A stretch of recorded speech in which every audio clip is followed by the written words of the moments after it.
Welcome to the Afterspin, opinions from thought leaders in our state. John Hood and Chris Fitzsimon. The failure of the U.S. Congress to repeal and replace Obamacare has many now saying that we should move forward in North Carolina to expand the Medicaid rolls.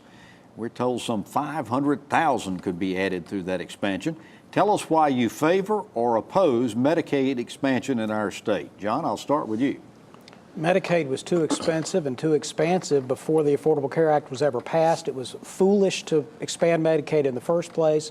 North Carolina certainly shouldn't do anything until the parameters of the new bill, and there will still be a new bill probably passed in a little while this year, on Affordable Care Act that will affect the Medicaid rolls, the Medicaid eligibility requirements, the opportunity for states to get waivers. We need to wait and figure out what the feds are going to do on Medicaid, and they will do something, and then North Carolina can respond. Chris, you have been in favor of this expansion for years now. I've agreed with Christie, John Kasich, and Mike Pence, who are all governors of states that came up with their own Medicaid expansion plan. Republican governors, one of whom obviously is now vice president. The Ohio Medicaid office recently released a study saying Medicaid expansion in Ohio has saved them $70 million a year.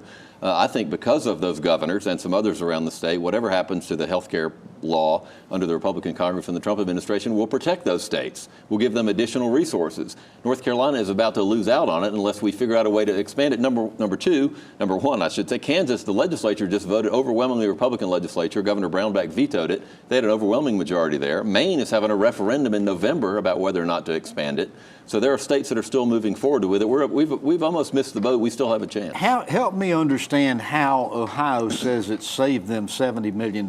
Well, this is because of additional care for people, because of lower costs when people are caught earlier. John Kasich's office came up with those cost figures, and the same projections have happened in North Carolina. Essentially because they've transferred the cost from state taxpayers to the federal government. It's the oldest Medicaid trick in the book. Those nasty liberal Republicans. Everybody does it.